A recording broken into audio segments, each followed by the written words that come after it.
नमस्कार, आप सभी का बहुत स्वागत है सुपर प्राइम टाइम में। आपके साथ मैं हूं गौरव अग्रवाल। शुरुआत करते हैं इस वक्त की एक बड़ी खबर से। रूस के हमलों से यूक्रेन को बड़ा नुकसान हुआ है। यूक्रेन में पानी बिजली सप्लाई कट गई है। यूक्रेन के 15 क्षेत्रों में बिजली आपूर्ति ठप हो गई है। तो रूस के हमले बहुत भीषण हो रहे हैं यूक्रेन में, जिसकी वजह से यूक्रेन को बहुत नुकसान झेलना पड़ा है। तो कुर्स्क हमले के बदले का पहला अध्याय सोमवार को यूक्रेन में बारूदी कोहराम के साथ खत्म हुआ। महाशक्तिशाली देशों में शुमार रूस ने अपने सैन्य शक्ति का प्रदर्शन करते हुए 28 बॉम्बर से यूक्रेन पर हमला किया। काला सागर से नौसेना की ताकत का भी इस्तेमाल हुआ। कुर्स्क का बदला यूक्रेन के 21 शहरों से लिया गया। जबरदस्त धमाके के बीच पूरे यूक्रेन में दहशत रही। लोगों का दिन अंडरग्राउंड मेट्रो स्टेशन में बीता। रूस ने अपने पराक्रम से नेटो को दिखा दिया है कि रूस ने अपनी शक्ति लगाई तो यूक्रेन समेत और कितने देश चंद घंटों में भस्म किए जा सकते हैं।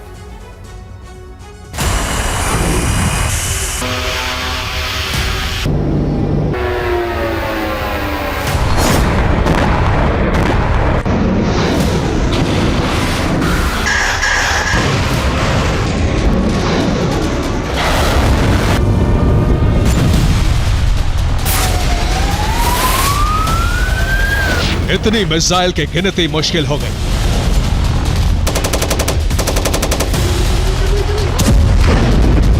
इतना घातक हमला कि पूरा यूक्रेन शेल्टर्स में दुबक गया।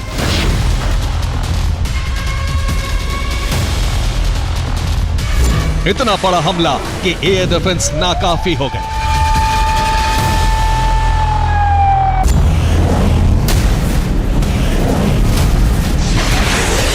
इतनी लोकेशन पर एक साथ अटैक कि पूरा यूक्रेन धमाकों से सहम गया। इसे कुर्स्क पर हमले के बदले का पहला चरण माना जा रहा है।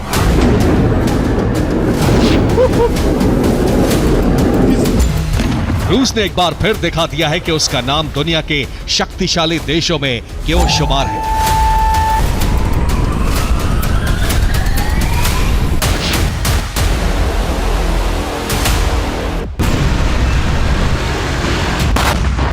समंदर और हवा से मिसाइल और ड्रोन की बरसात के बीच यूक्रेन के कई इलाकों में बर्बादी की नई इबारत दर्ज हो रही थी।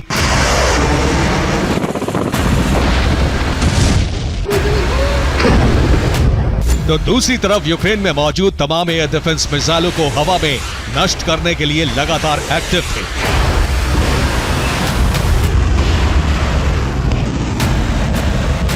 रूस की तरफ से 60 मिसाइलों का इस्तेमाल हुआ। 100 से अधिक ड्रोन से यूक्रेन को दहलाने की कोशिश की गई।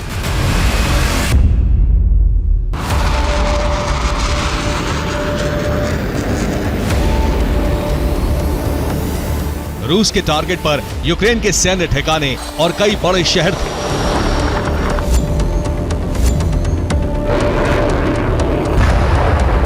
लेकिन सबसे बड़ा टारगेट राजधानी कीव और ज़ेलेंस्की का होम टाउन क्रीवी रीह था।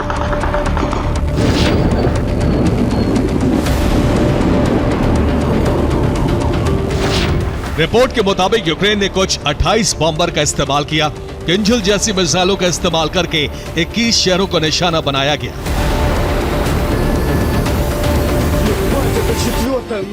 अब आपको बताते हैं कि सुबह यूक्रेन में लोगों की नींद खुलने से पहले कैसे बारूदी कोहराम की शुरुआत हुई।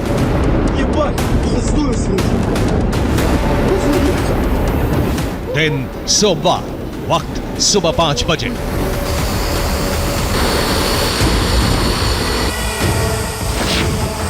रूस के भारी भरकम बॉम्बर हैंगर से बाहर निकल चुके थे।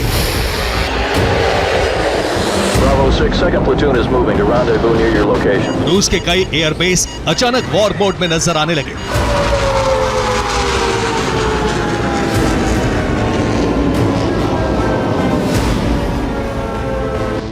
काला सागर में भी रूसी युद्धपोत यूक्रेन की तरफ बढ़ रहे थे।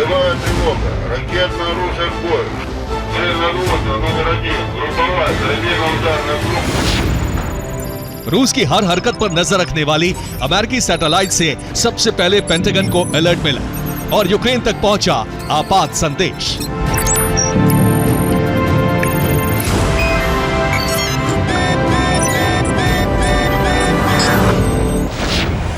दिन सोमवार वक्त 5:50।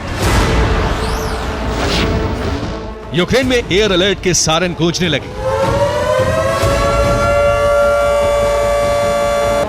रूस के कई बॉम्बर्स आसमान की ऊंचाइयों में थे और दूसरी तरफ यूक्रेन के लोग जमीन के नीचे बनी सुरंगों में जमा हो रहे थे।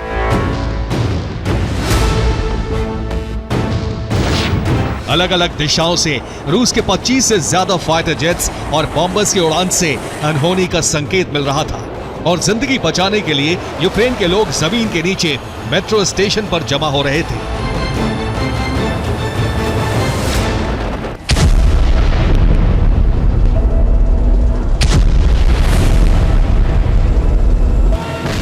रूस ने 3 दिशाओं से यूक्रेन पर हमला किया ताकि यूक्रेन के हर हिस्से को दहलाया जा सके।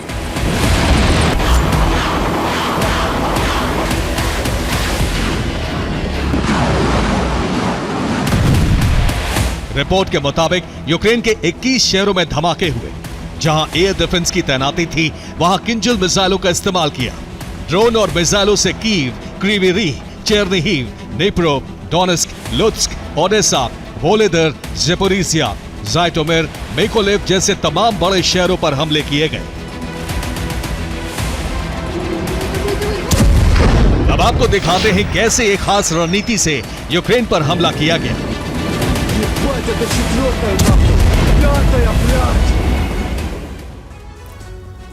तो रूस ने यूक्रेन को घेरने के लिए 3 रास्तों का इस्तेमाल किया। कुछ बॉम्बर्स ने रूस के अलग अलग एयरबेस से उड़ान भरी। दूसरी तरफ हर बार की तरह कैस्पियन सागर के एयर स्पेस का इस्तेमाल किया गया। यूक्रेन के दक्षिणी इलाके को दहलाने के लिए काला सागर से हमले किए गए। यूक्रेन पर रूसी हाइपरसोनिक मिसाइलों से भी हमले हुए। सोमवार की सुबह रूस के 9 MiG-31K फाइटर जेट ने टेक ऑफ किया था। कीव और यूक्रेन के जिन शहरों में पेट्रियट और दूसरे एयर डिफेंस तैनात हैं, वहां हाइपरसोनिक मिसाइलों से हमले किए गए। रूस की किंजल मिसाइलों से यूक्रेन के बड़े शहरों में धमाके हुए और तबाही मची। यूक्रेन को दहलाने के लिए रूस के 6 Tu-22 बॉम्बर्स ने उड़ान भरी थी। 11 Tu-95 बम वर्षक का भी इस्तेमाल किया गया। 2 सुखोई 57 फाइटर जेट्स ने भी यूक्रेन पर हमले किए। रूस ने कुल 28 विमानों का इस्तेमाल किया। यूक्रेन पर हमले के लिए काला सागर में 4 मिसाइल कैरियर तैनात थे। युद्धपोत से 24 क्रूज मिसाइलों की बरसात की गई। रूस की एक पनडुब्बी भी यूक्रेन के बेहद करीब मौजूद रही।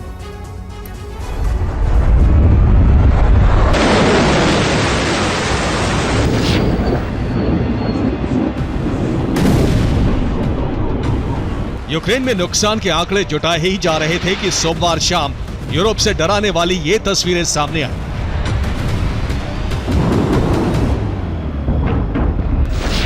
पहली तस्वीर में रूस की मिसाइल डैम पर गिरती नजर आ रही है। दूसरी तस्वीर में हाइड्रो पावर डैम पर आग लगी हुई दिखाई दे रही है। तीसरी तस्वीर में डैम के करीब मलबा नजर आ रहा है। रूस के इस हमले से बांध को कितना नुकसान पहुंचा है, इसका ठीक से अंदाजा नहीं मिल रहा है, लेकिन इतना तो तय है कि यहां से अगर सैलाब आया तो यूक्रेन के कई शहरों में बाढ़ आ सकती है।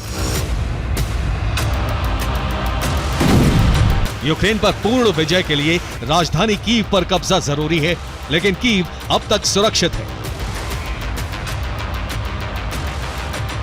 यही वजह है कि रूस अब कुदरत की ताकत का इस्तेमाल कर सकता है, और वो है कीव के करीब जमा बेहिसाब पानी।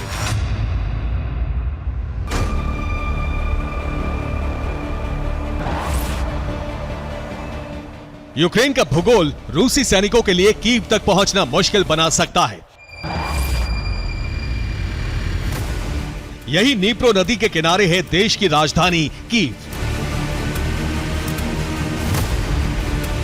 यूक्रेन का प्रेसिडेंट पैलेस, सेना का मुख्यालय, तमाम बड़े दफ्तर यही हैं।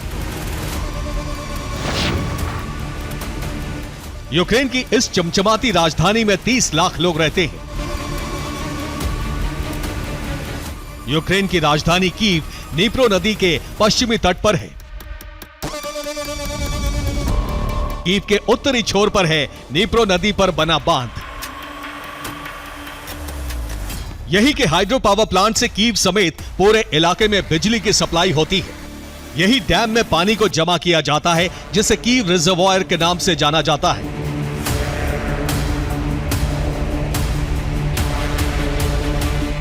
अगर इस डैम को तोड़ दिया गया तो डैम से रिजर्वॉयर का पानी कुछ इस तरह से बाहर आएगा और कीव समेत कई इलाकों में सैलाब आ जाएगा।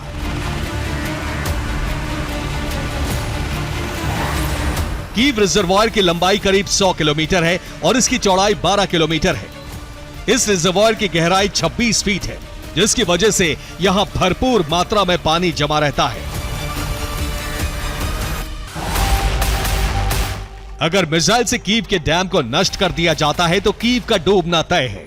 यहां इतना पानी जमा है कि कई और यूक्रेनी शहर डूब जाएंगे। बांध टूटने से हाइड्रो पावर स्टेशन भी नष्ट हो जाएगा और बिजली की सप्लाई भी बंद हो जाएगी। सैलाब का पानी यूक्रेन से यूरोप तक भी जा सकता है, इसलिए कीव डैम की मरम्मत को लेकर नेटो और जेलेंस्की के बीच बातचीत शुरू हो गई है। Bureau report, TV9 Bharatvarsh. और रूस ने कुर्स्क के प्रतिशोध में पूरे यूक्रेन को दहला दिया तो यूक्रेन ने भी विध्वंसक पलटवार किए। यूक्रेन के पश्चिमी रूस के कई शहरों को एक साथ निशाना बनाया। यूक्रेन की ड्रोन ब्रिगेड ने रूस के एयरबेस पर भी हमले किए। इसके साथ ही कुर्स्क में भी रूसी सेना ने हमले तेज किए। यूक्रेन के ड्रोन हमलों से रूस के रोस्तोव और एंगल्स शहर एक बार फिर दहल उठे। यूक्रेन की इस रणनीति को नाकाम करने के लिए रूस ने डिफेंसिव प्लान में बदलाव किए। देखिए कैसे यूक्रेनी सेना और ड्रोन फोर्सेस ने रूस के शहरों को टारगेट किया और रूस कैसे इन हमलों से बचने के लिए बंदोबस्त कर रहा है।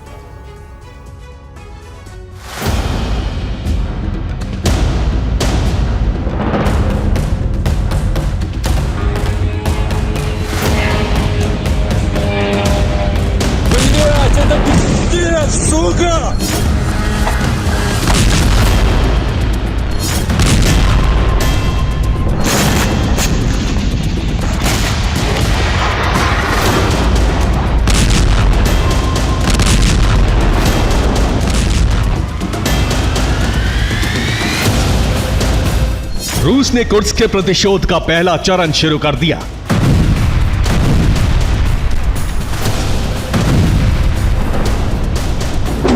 रूस ने यूक्रेन के 21 शहरों पर बम और मिसाइल बरसाए।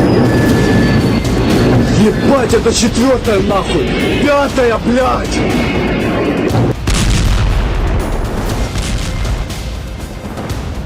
इन हमलों के जवाब में यूक्रेन ने भी रूस पर ताबड़तोड़ प्रहार शुरू कर दिए।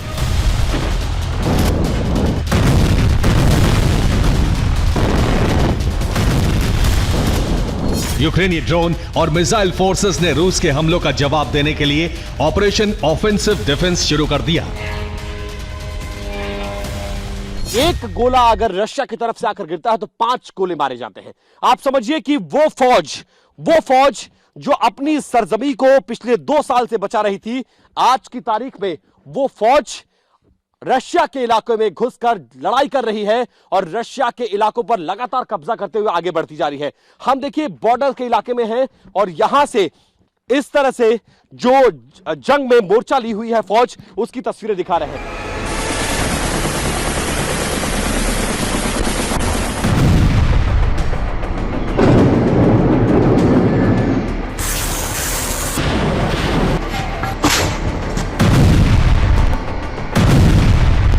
छब्बीस अगस्त की सुबह सारातोव में यूक्रेन के ड्रोन नजर आने लगे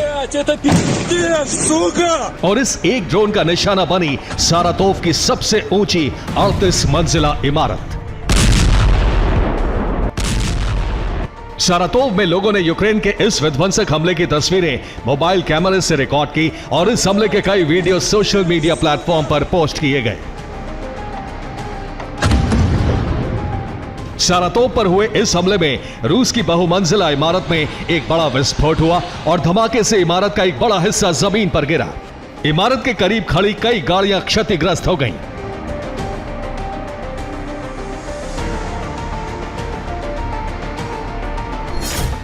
यूक्रेन के सारातोव हमले में 4 लोग घायल हुए। एक घायल महिला की हालत गंभीर बनी हुई है।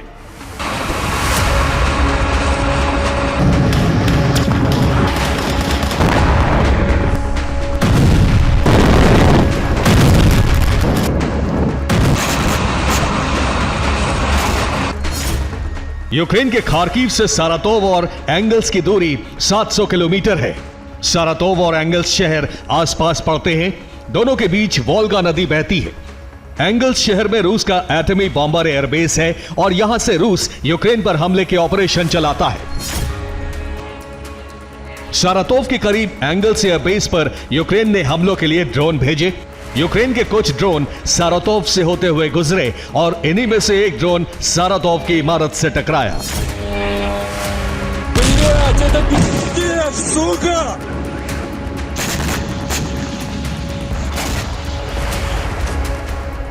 एंगल्स एयरबेस पर इसी महीने यूक्रेन ने दूसरी बार हमले किए हैं।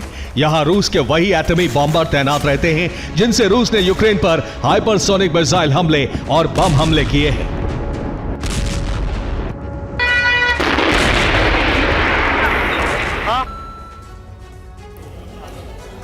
और एंगल्स एयरबेस पर यूक्रेन ने कई हमले किए। एंगल्स एयरबेस पर हमले करने के लिए यूक्रेन ने लॉन्ग रेंज कामिकाजी ड्रोन का इस्तेमाल किया।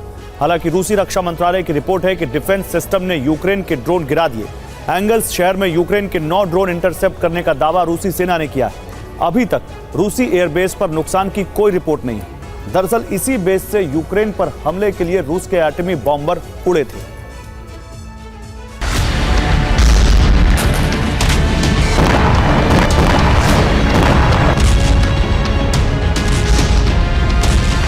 सारातोव और एंगल्स पर हमले करने के साथ साथ यूक्रेन ने रूसी जमीन पर ग्राउंड ऑपरेशन भी तेज कर दिया है।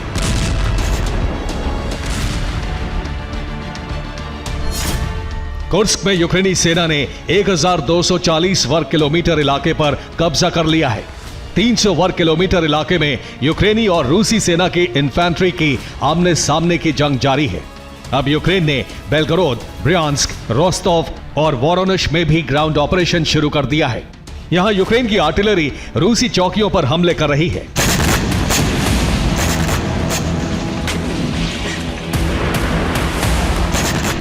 ये कुर्स्क में यूक्रेनी टैंक हमले की तस्वीरें हैं। रूसी सैनिक कुर्स्क के एक मकान में छिपकर हमले कर रहे हैं। तभी इस मकान पर यूक्रेन के टैंक ने गोलाबारी शुरू कर दी।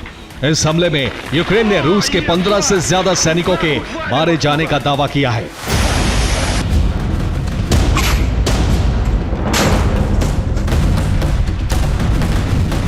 यूक्रेन पर हमला होते ही कुर्स्क में यूक्रेनी सेना ने ऑफेंसिव ऑपरेशन तेज कर दिया है।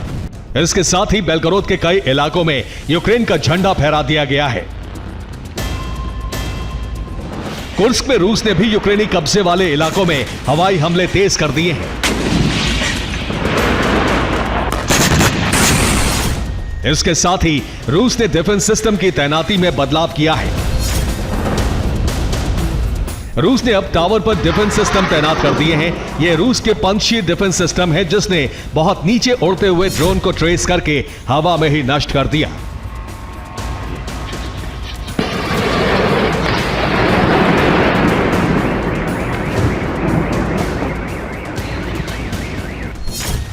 रूस ने अपने डिफेंस सिस्टम को टावर बनाकर उन पर तैनात कर दिया है। इससे डिफेंस सिस्टम के रडार की क्षमता बढ़ गई है। अब डिफेंस सिस्टम का रडार बहुत कम ऊंचाई पर उड़ते हुए ड्रोन को भी ट्रेस कर सकता है। रूस की यह रणनीति असरदार साबित हुई है। अब बहुत कम ऊंचाई पर उड़ते हुए यूक्रेनी ड्रोन भी आसानी से गिराए जा रहे हैं। रूसी रक्षा मंत्रालय की रिपोर्ट है कि 26 अगस्त को यूक्रेन के 27 ड्रोन इंटरसेप्ट किए गए। सबसे ज्यादा 9 ड्रोन सारातोव में नष्ट किए गए। इसके बाद 3 ड्रोन कुर्स्क क्षेत्र में गिराए गए। ब्रियांस्क और बेलगोरोद में 2-2 ड्रोन डिफेंस सिस्टम ने नष्ट किए हैं। रूस की इस रणनीति की बदौलत ही यूक्रेन के ड्रोन हमले पूरी तरह कामयाब नहीं हुए, वरना सारातोव और एंगल्स में रूस को भारी नुकसान उठाना पड़ सकता था। Bureau report, TV9 Bharatvarsh. और कीव, ओडेशा और खार्किव में रूस का बड़ा हमला। क्रूज मिसाइलों से यूक्रेन के शहरों पर स्ट्राइक की है रूस ने। मिसाइल हमले में दर्जनों इमारतें तबाह। Ебать, это 4-я нахуй! 5-я, бля! तो बीते 45 घंटों से इजरायल का कोना कोना बारूदी भूचाल से थर्रा उठा है। उत्तरी इजराइल से लेकर दक्षिण तक, यहां तक कि पश्चिमी इजराइल में भी ताबड़तोड़ अंदाज में मिसाइल, रॉकेट और ड्रोन हमले जारी हैं। और जानते हैं इजराइल की धरती को कौन सुलगा रहा है? ईरान के 3 प्रॉक्सी संगठन, वो हैं हिजबुल्लाह, हमास और हूती। यकीन मानिए 3H के बारूदी चक्रव्यूह में इजराइल ऐसा फंसा है जिससे निकलने का रास्ता बेहद मुश्किल है। अब सवाल यह है कि आखिर ईरानी प्रॉक्सी के आक्रामक होने के पीछे वजह क्या है, क्योंकि इजराइल की अलग अलग फ्रंट से घेराबंदी हो रही है। देखिए इस रिपोर्ट में।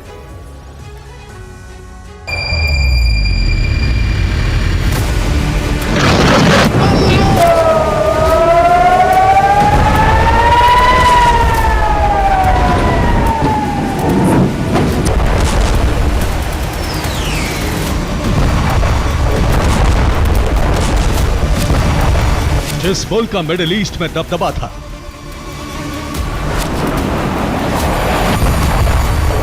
जिसके आक्रामक तेवर से अरब के तमाम देश थर्राते थे,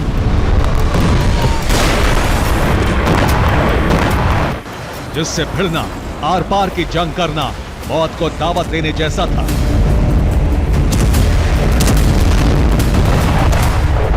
आज वही इजराइल कई फ्रंट पर एक साथ घिर चुका है।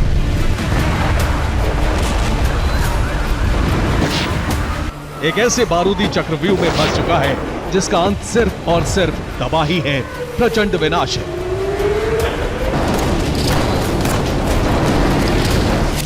दशकों तक जिस इजराइल ने अपने हथियारों के दम पर अरब के कई देशों को घुटनों पर ला दिया, आज की तारीख में वही इजराइल कई फ्रंट से दहल रहा है।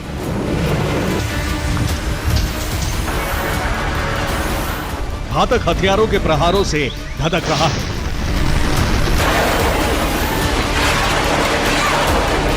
आखिर कैसे, ये भी जान लीजिए। 25 अगस्त की सुबह उत्तरी इजराइल पर हिजबुल्लाह ने 400 से ज्यादा रॉकेट बरसाए। हिजब ने दक्षिणी लेबनान से इजराइल पर रॉकेट हमले को अंजाम दिया। वहीं 25 अगस्त की रात तेल अवीव समेत पश्चिमी इजराइल के इलाकों पर मिसाइल स्ट्राइक की। दावा किया जा रहा है कि 26 अगस्त की सुबह तक हमास ने इजराइल पर M90 मिसाइलों से हमला किया। इतना ही नहीं, 26 अगस्त यानी आज सुबह यमन के हूती लड़ाकों ने लाल सागर से दक्षिणी इजराइल के इलाकों पर ड्रोन और मिसाइलें दागी। गौर करने वाली बात यह है कि 25 अगस्त की सुबह इजराइल ने भी लेबनान पर अब तक की सबसे बड़ी स्ट्राइक की। IDF के करीब 100 लड़ाकू विमानों ने लेबनान पर 200 से ज्यादा मिसाइलों से हमला किया। IDF के टारगेट पर दक्षिणी लेबनान में मौजूद हिजब के ठिकाने थे।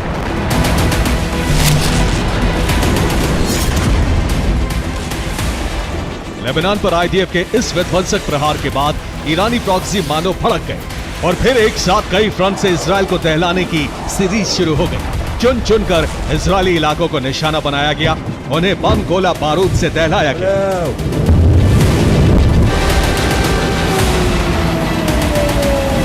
ऐसे में नेतन्याहू की मुश्किलें बढ़ चुकी हैं। वो ये कि आखिर नेतन्याहू अपनी सेना को किधर तैनात करें, इजरायली डिफेंस किस फ्रंट पर पलटवार करें, कहां सबसे पहले प्रहार करें, क्योंकि अगर बात मौजूदा वक्त की करें तो इजराइल चारों दिशाओं से घिर चुका है। आखिर कैसे, ये भी समझिए। और अरब में मौजूद एकमात्र यहूदी देश इजराइल मौजूदा वक्त में एक ऐसे बारूदी चक्रव्यूह में फंस चुका है जो उसके लिए महा खतरा बन सकता है। दरअसल भूमध्य सागर के पूर्वी छोर पर बसा इजराइल, जिसका कुल क्षेत्रफल करीब 22,145 वर्ग किलोमीटर है, फिलहाल 3 फ्रंट से घिरा हुआ है।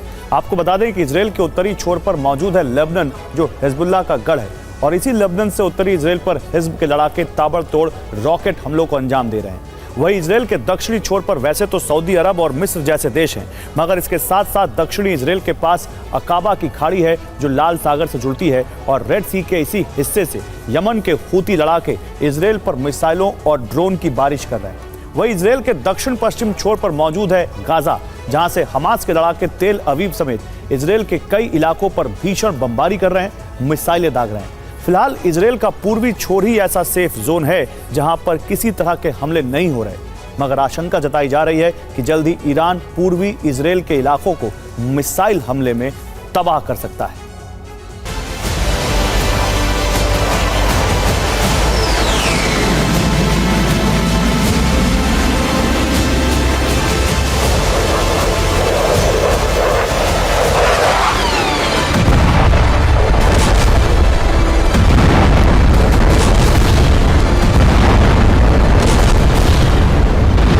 जैसे ही इजराइल ने लेबनान में मौजूद हिज़्ब के ठिकानों पर स्ट्राइक की, हमास और हूती ने भी इजराइल के खिलाफ ताबड़तोड़ हमलों को शुरू कर दिया। और अब तो यमन का हूती गुट खुलेआम इजराइल पर हमले की चेतावनी दे रहा है। हमारी सेना युद्ध के लिए तैयार है, इजराइल पर किसी भी वक्त हमला किया जा सकता है। यकीन मानिए, इस बार अमेरिका भी इजराइल को हमारे बारूदी जलजले से बचा नहीं पाएगा। हिज़्ब, हूती और हमास जैसे ईरानी प्रॉक्सी जिस तरह इजराइल की घेराबंदी कर रहे हैं, जिस तरह इजरायली धरती को दहला रहे हैं, वो कहीं ना कहीं ईरान की रणनीति है। कई वॉर एक्सपर्ट्स भी ये दावा कर रहे हैं कि ईरान के इशारे पर ही प्रॉक्सी संगठन इजराइल को तबाह करने में जुटे हैं, ताकि ईरान पहले प्रॉक्सी से हमले कराकर इजरायली सेना को पस्त कर सके, उनके हौसले को तोड़ सके और फिर थके हारे इजराइल पर ईरान भी मिसाइलों से प्रहार कर सके।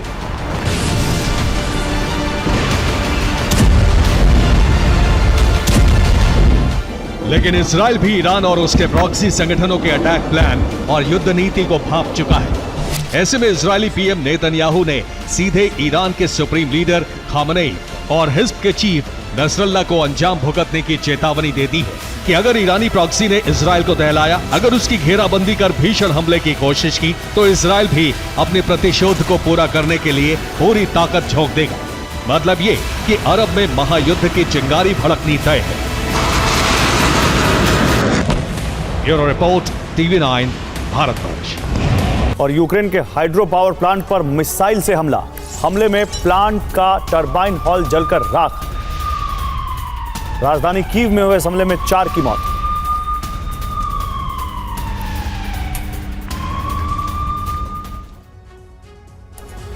तो इजराइल ईरान युद्ध का पहला चरण शुरू हो चुका है। 25 अगस्त को ईरानी प्रॉक्सी हिजबुल्लाह ने इजराइल पर सबसे बड़ा अटैक किया। हिजबुल्लाह का दावा है कि उसने इजराइल के गिलतात मिलिट्री बेस को तबाह कर दिया। हालांकि नेतन्याहू के दावे इससे उलट हैं। उन्होंने हिजबुल्लाह पर बड़े एक्शन के संकेत दिए। डर है कि लेबनान में इजराइल का ग्राउंड ऑपरेशन शुरू हो सकता है। अगर ऐसा हुआ तो अरब में बड़ी जंग छिड़ जाएगी।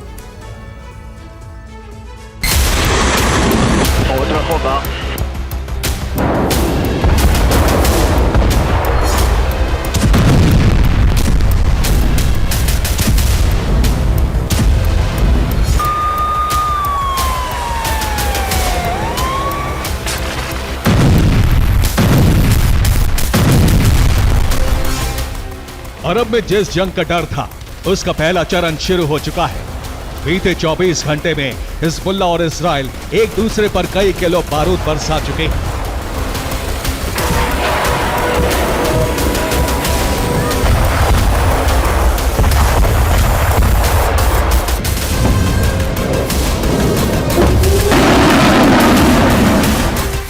लेबनान से लेकर इजराइल तक तबाही के कई निशान देखे जा सकते हैं, मगर ये महज शुरुआत भर है, क्योंकि असली तबाही अभी बाकी है।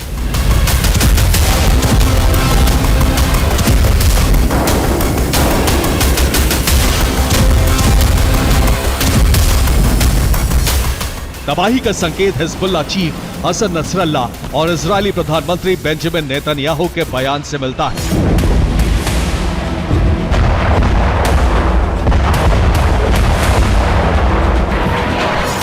Hezbollah chief Hassan Nasrallah Israel पर हमले के बाद शाम 6 बजे मीडिया के सामने आए और इजराइल के ग्लेलोड मिलिट्री बेस को टारगेट कर नुकसान पहुंचाने का दावा किया। हिजबुल्लाह ने एक एनिमेशन वीडियो जारी कर बताया कि उसने ग्लेलोड बेस के किस किस हिस्से को नुकसान पहुंचाया है। यह इजराइल का ग्लेलोड मिलिट्री बेस है।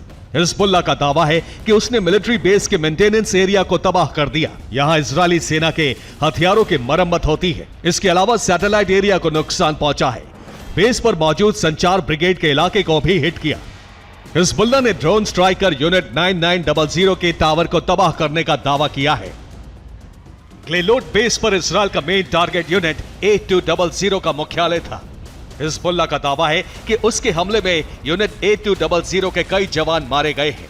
सबसे ज्यादा ड्रोन उसने यूनिट 8200 के मुख्यालय को टारगेट करके ही दागे थे।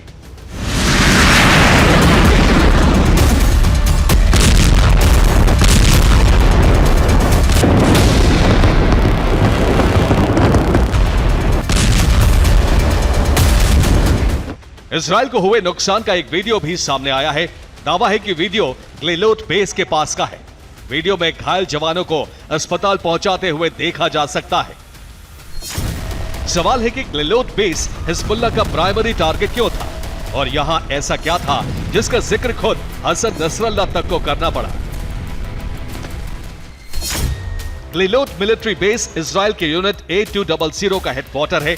यूनिट 8200 इजराइल के पॉलिटिकल दुश्मनों पर नजर रखती है।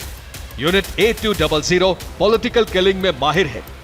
शक है कि फुआद शुक्र की हत्या में यूनिट 8200 शामिल थी। हिजबुल्लाह का हमला फुआद शुक्र की हत्या का बदला था, इसलिए ग्लिलोट मिलिट्री बेस को टारगेट किया गया। हिजबुल्लाह ग्लिलोट बेस पर हमले को सफल बता रहा है, लेकिन आईडीएफ ने साफ साफ कहा है कि मिलिट्री बेस पूरी तरह सुरक्षित है।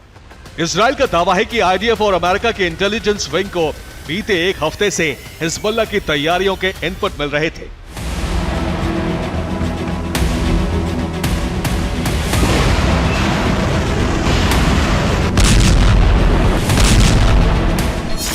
चौबीस अगस्त को इजराइल को जानकारी मिली कि हिजबुल्लाह 25 अगस्त की सुबह 5 बजे बड़ा हमला करने वाला है। 25 अगस्त को हिजबुल्लाह के हमले से कुछ मिनट पहले 100 से ज्यादा फाइटर जेट्स लेबनान में दाखिल हुए। फाइटर जेट्स ने हिजबुल्लाह पर प्रीएम्प्टिव स्ट्राइक की। हमलों में हिजबुल्लाह की रॉकेट लॉन्चर साइट्स तबाह कर दी गई।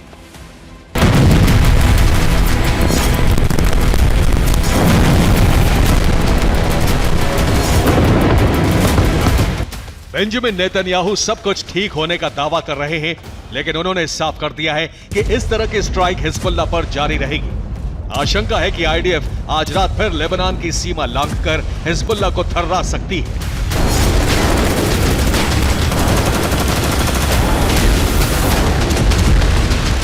दरअसल हिजबुल्लाह ने इस हमले को ऑपरेशन अरबाइन डे नाम दिया है।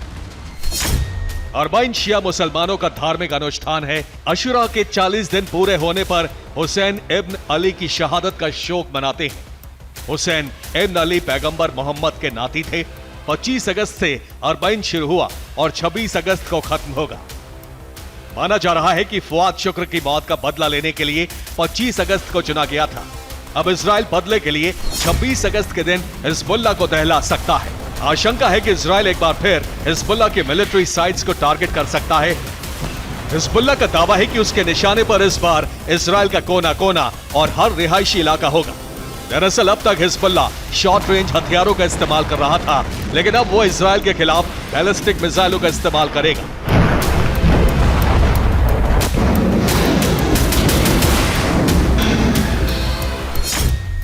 बीते 24 घंटे में हिजबुल्लाह ने इजराइल के खिलाफ 3 हथियारों का इस्तेमाल किया है। नंबर 1 फलक 1 रॉकेट जिसकी मारक क्षमता 10 किलोमीटर तक है। नंबर 2 कत्यूशा रॉकेट 40 किलोमीटर दूर टारगेट को हिट कर सकता है। नंबर 3 वज्र 5 जिसकी मारक क्षमता 75 किलोमीटर है। हमले के दूसरे चरण में हिजबुल्लाह ज़लज़ल 1 रॉकेट से हमले करेगा जिसकी रेंज 160 किलोमीटर है। फतेह 110 बैलिस्टिक मिसाइल जिसकी क्षमता 300 किलोमीटर तक है। हिज़्ब स्कड मिसाइल भी दाग सकता है जिसकी रेंज 500 किलोमीटर है। साफ है अगर इजराइल ने आज रात लेबनान की सरहद लांघी तो भीषण जंग शुरू हो सकती है जो पूरे अरब में जंग भड़का सकती है।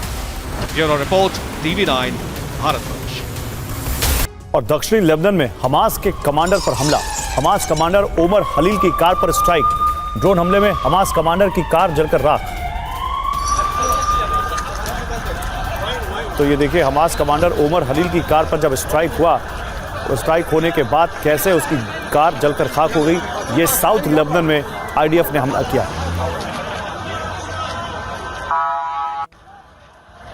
दक्षिणी लेबनान में हमास के कमांडर की कार पर इजराइल की सेना की ये स्ट्राइक देखिए कैसे ये स्ट्राइक हुई, जिसके बाद उसकी कार धू धू कर कुछ इस तरह जली और राख हो गई।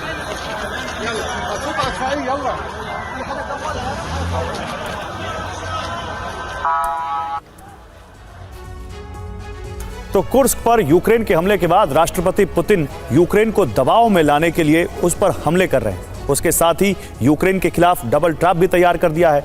रूस के मित्र देश बेलारूस ने यूक्रेन के खिलाफ सैन्य तैनाती कर दी है। यूक्रेनी मिलिट्री इंटेलिजेंस एजेंसी की रिपोर्ट है कि बेलारूस के फ्रंट से यूक्रेन पर हमले की आशंका बढ़ गई है। बेलारूस ने यूक्रेन की सीमा पर अपने नियमित सैनिकों के साथ प्राइवेट मिलिट्री कंपनी के लड़ाके तैनात कर दिए हैं। देखिए क्या है बेलारूस का पूरा प्लान।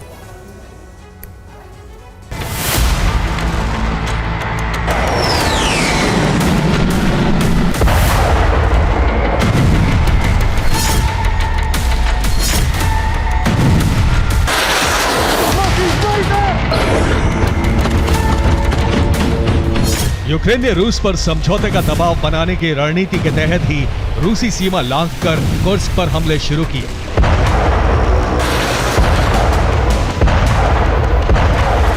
कुर्स्क पर हमलों के लिए यूक्रेन को नेटो से मदद मिली। कुर्स्क हमले की रणनीति पोलैंड में तैयार हुई। CIA और MI6 ने यह ऑपरेशन डिजाइन किया। इसके अलावा अमेरिका और ब्रिटेन के सैटेलाइट्स ने यूक्रेनी सेना को रूसी सेना की लोकेशन दी।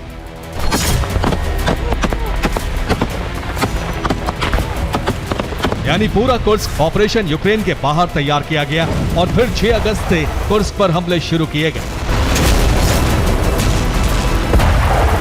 लेकिन अब रूस के राष्ट्रपति व्लादिमीर पुतिन ने यूक्रेन को नेटो की ही रणनीति से मात देने का दांव चल दिया है।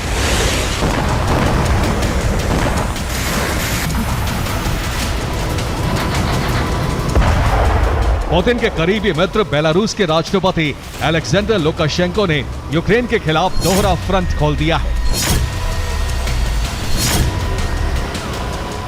बेलारूस ने यूक्रेन के खिलाफ बड़ी सैन्य तैनाती कर दी है। बेलारूस ने यूक्रेन की सीमा पर 20,000 जवान तैनात कर दिए हैं। इसके साथ ही करीब 8,000 टैंक और सैन्य वाहन सीमा के करीब तैनात हैं। बेलारूस ने फौज गोमेल, माजिर और ब्रेस्ट में तैनात की है। ये तीनों शहर यूक्रेन बॉर्डर से 15 से 30 किलोमीटर दूर हैं। इसके साथ ही बेलारूस ने यूक्रेन बॉर्डर से 1 किलोमीटर दूर वैगनर लड़ाकों को भी तैनात कर दिया है। पुतिन के खिलाफ विद्रोह के बाद बेलारूस में ही वैगनर के कैंप बनाए गए थे। खुफिया रिपोर्ट है कि 15,000 से ज्यादा लड़ाके इस वक्त यूक्रेन की सीमा पर तैनात हैं।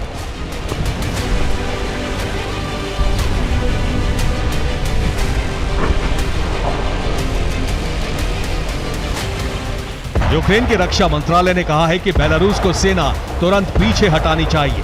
यूक्रेन के विदेश मंत्रालय ने कहा है कीव चाहता है कि लुकाशेंको सीमा पर विवाद न बढ़ाएं। लुकाशेंको मॉस्को के दबाव में ये विनाशक गलती कर रहे हैं। इससे युद्ध का नया फ्रंट खुलने की आशंका बढ़ गई है।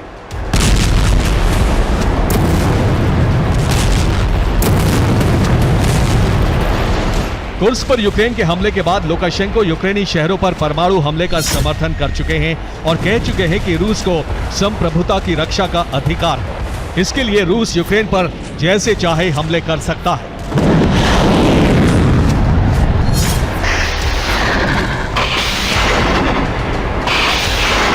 अब बेलारूस के फ्रंट पर सेना तैनात हो चुकी है और युद्ध की खुफिया जानकारी देने वाले ओपन सोर्स इंटेलिजेंस की रिपोर्ट है कि बेलारूस इस वक्त हमला करने के लिए बेहतर हालात में है। यूक्रेन ने कुर्स्क और ब्रियांस्क पर हमले करने के लिए टुकड़ियां भेजी हैं। ये टुकड़ियां बेलारूस की सीमा पर तैनात थी।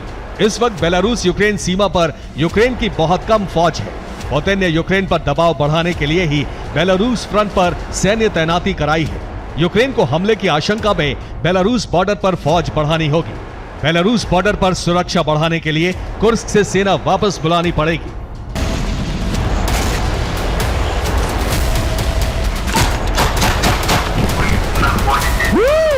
पुतिन ने सोच समझकर ही लुकाशेंको को कदम बढ़ाने का संकेत दिया है और इसका असर यूक्रेन के रक्षा मंत्रालय और विदेश मंत्रालय में नजर आने लगा है। Bureau report, TV9 Bharatvarsh.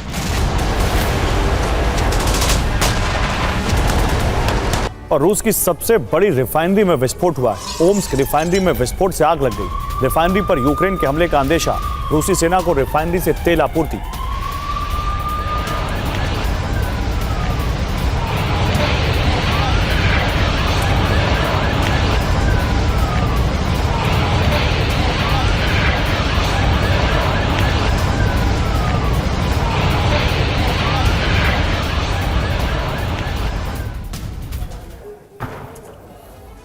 तो गाजा में सीजफायर की उम्मीदें एक बार फिर खत्म हो गई। नए दौर की बातचीत भी बेनतीजा रही। हमास ने पिछली बार की तरह ही इजरायल की शर्तों को मानने से इनकार कर दिया।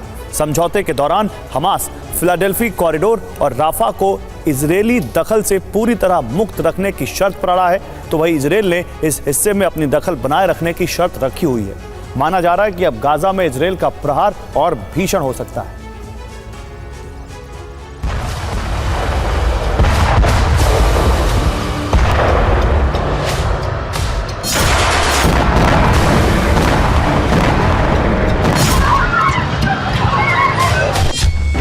नहीं रुकने वाली है गाजा में ये तबाही।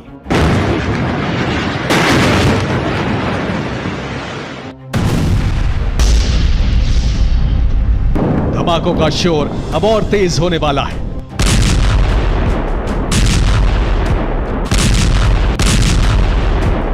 क्योंकि गाजा में सीजफायर की एक और कोशिश नाकाम हो गई है।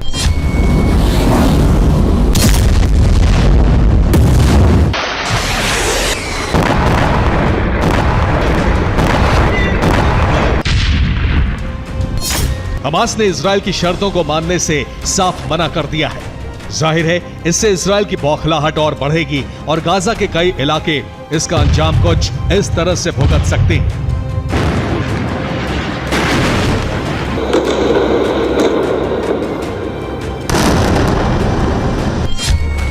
मिस्र की राजधानी काहिरा में रविवार को बैठक हुई। हमास ने युद्ध विराम के लिए इजरायल की नई शर्तों को खारिज कर दिया है। काहिरा में अमेरिका की अगुवाई में मध्यस्थता करवाई जा रही है। हमास नेता के मुताबिक इजरायल युद्ध विराम के नाम पर चालबाजी कर रहा है, जिससे हमास को काफी नुकसान होगा। हमास के वरिष्ठ अधिकारी ओसामा हमदान के मुताबिक इजरायल ने शांति समझौते को स्वीकार करने के लिए नई शर्तें तय की हैं और जिस पर हमास पहले सहमत हुआ था उससे पीछे हट गया है। हमदान के मुताबिक नई शर्तों में फिलाडेल्फी कॉरिडोर में इजरायली सैनिकों को फिर से तैनात करना और मिस्र के साथ लगने वाली राफा क्रॉसिंग को गैर फिलिस्तीनी लोगों के हाथों में देना शामिल है। इजरायल का फिलहाल फिलाडेल्फी कॉरिडोर पर कब्जा है। गाजा और मिस्र के बीच के इसी सीमा को फिलाडेल्फी कॉरिडोर कहा जाता है। 14 किलोमीटर का ये एरिया बहुत अहमियत रखता है। भूमध्य सागर से लेकर कैरम शेलोन क्रॉसिंग तक के इस एरिया से गाजा से मिस्र में जाया जा सकता है। 1979 के बाद से यह बफर जोन है, लेकिन अब यहां इजरायली सेना का कब्जा हो चुका है। गाजा और मिस्र के बीच कटीले तारों की फेंसिंग है, लेकिन हमास सुरंग का इस्तेमाल करता था और हथियारों की सप्लाई सुरंग से होती थी।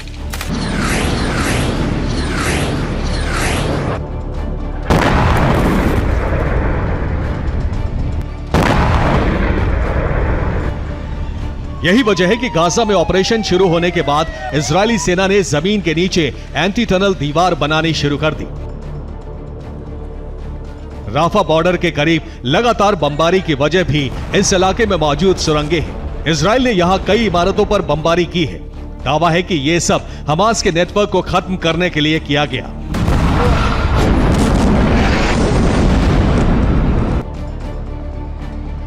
राफा बॉर्डर के करीब कई इमारतों से सुरंगों का रास्ता है और यहीं पर मिस्र के रास्ते लाए गए हथियार रखे जाते थे।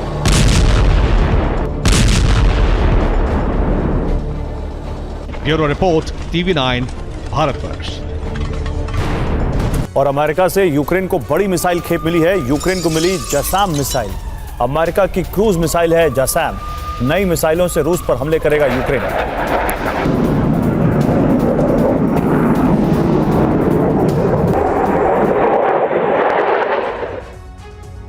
आइए जरा बांग्लादेश की बात करते हैं। बांग्लादेश में एक बार फिर हिंसा का दौर शुरू हो गया है। ढाका की सड़कों पर इस बार अंसार वाहिनी के जवान उतरे हैं, जिन्होंने बीती रात सचिवालय का घेराव किया, जिसके बाद जमाते इस्लामी की छात्र विंग के लोग सड़कों पर आ गए और संग्राम शुरू हो गया।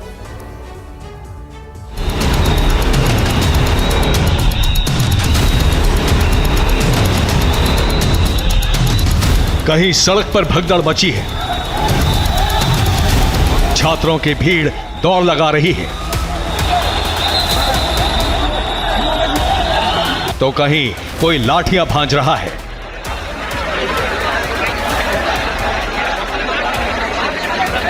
ये बांग्लादेश की राजधानी ढाका है, जो रविवार की रात एक बार फिर सुलग उठी।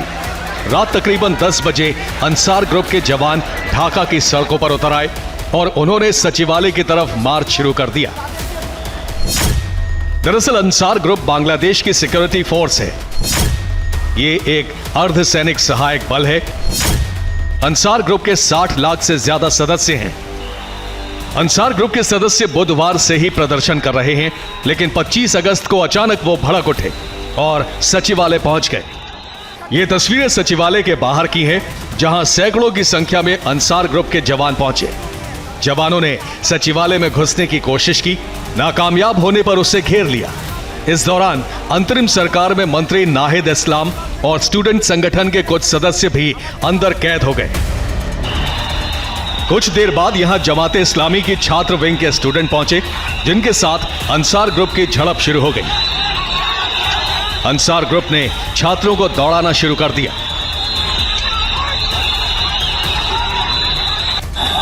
इस दौरान जो छात्र जवानों के हाथ आया, उसे जमकर लाठियों से पीटा गया। हालांकि कुछ देर बाद ही नजारा बदल गया। देखते ही देखते हजारों छात्र सचिवालय के पास पहुंच गए, जो अंसार ग्रुप के जवानों पर भारी पड़ने लगे।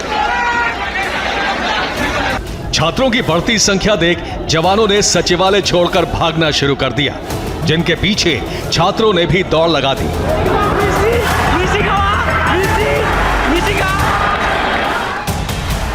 जान बचाकर भागते जवानों पर छात्रों ने लाठी डंडे से हमला किया। इन जवानों को कई किलोमीटर दूर तक दौड़ाया गया।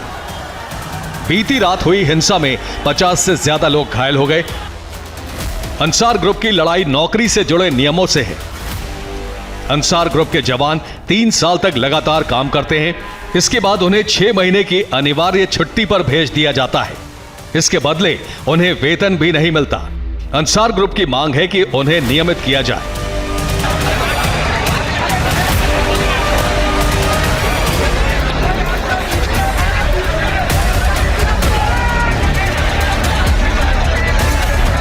बांग्लादेश में तख्ता पलट हुए अभी 2 हफ्ते भी नहीं बीते कि ढाका एक बार फिर सुलग रहा है। दावा यह भी किया जा रहा है कि अंसार ग्रुप शेख हसीना का वफादार है, जो अब हिंसा भड़काने की कोशिश कर रहा है। Bureau report, TV9, Bharatvarsh. उधर रूसी मूल के पावेल डुरोव, जो टेलीग्राम के CEO हैं, उन्हें फ्रांस की राजधानी पेरिस में गिरफ्तार कर लिया गया। वो भी तब जब वो अपने प्राइवेट जेट से पेरिस के बागेट एयरपोर्ट पर उतरे। इस गिरफ्तारी के बाद ग्लोबल विरोध शुरू हो गया। रूस के साथ साथ कई देशों ने इसका विरोध किया। ऐसे में सवाल खड़ा होता है कि आखिर टेलीग्राम के CEO को गिरफ्तार क्यों किया गया। देखिए।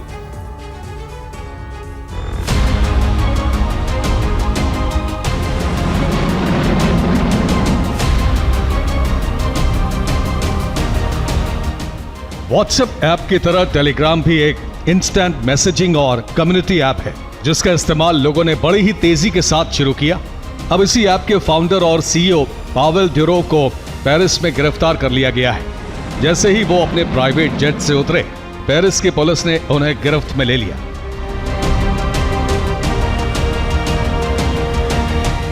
दरअसल रूसी मूल के पावेल डुरोव फिलहाल दुबई में रहते हैं। दावा किया जाता है कि दुबई में ही टेलीग्राम का हेडक्वार्टर है, लेकिन डुरोव के पास फ्रांस की भी नागरिकता है। लिहाजा जैसे ही वो पेरिस पहुंचे, पावेल डुरोव को बागेट एयरपोर्ट पर गिरफ्तार कर लिया गया। अब सवाल यह है कि टेलीग्राम ऐप के मालिक डुरोव को गिरफ्तार क्यों किया गया। तो आपको बता दें कि फ्रांस में टेलीग्राम ऐप के कंटेंट पर विवाद खड़ा हुआ, लिहाजा पेरिस पुलिस ने डुरोव के खिलाफ वारंट जारी किया। पावेल पर कंटेंट मॉडरेशन में नाकाम रहने का आरोप लगा।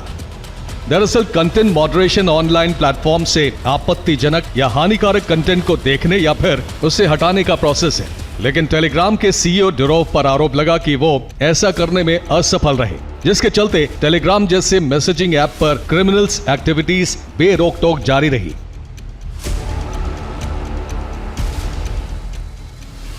हालांकि पावेल डुरोव की गिरफ्तारी पर टेलीग्राम या फिर फ्रांस की सरकार, पुलिस की तरफ से कोई बयान सामने नहीं आया है, मगर रूस के विदेश मंत्रालय ने डुरोव की गिरफ्तारी पर सवाल उठाए हैं और जल्द रिहाई की मांग करने का ऐलान भी किया है। वहीं इलॉन मस्क ने भी डुरोव की पेरिस में गिरफ्तारी को अभिव्यक्ति की आजादी पर हमला बताया है। Bureau report, TV9 Bharatvarsh. और समंदर में आमने सामने फिर आए चीन और फिलीपींस। चीनी कोस्ट गार्ड ने फिलीपींस के जहाज को मारी टक्कर। दक्षिण चीन सागर में एस्कोडा शोल के पास ये भिड़ंत हुई। फिलीपींस के इलाके में चीनी कोस्ट गार्ड ने की घुसपैठ।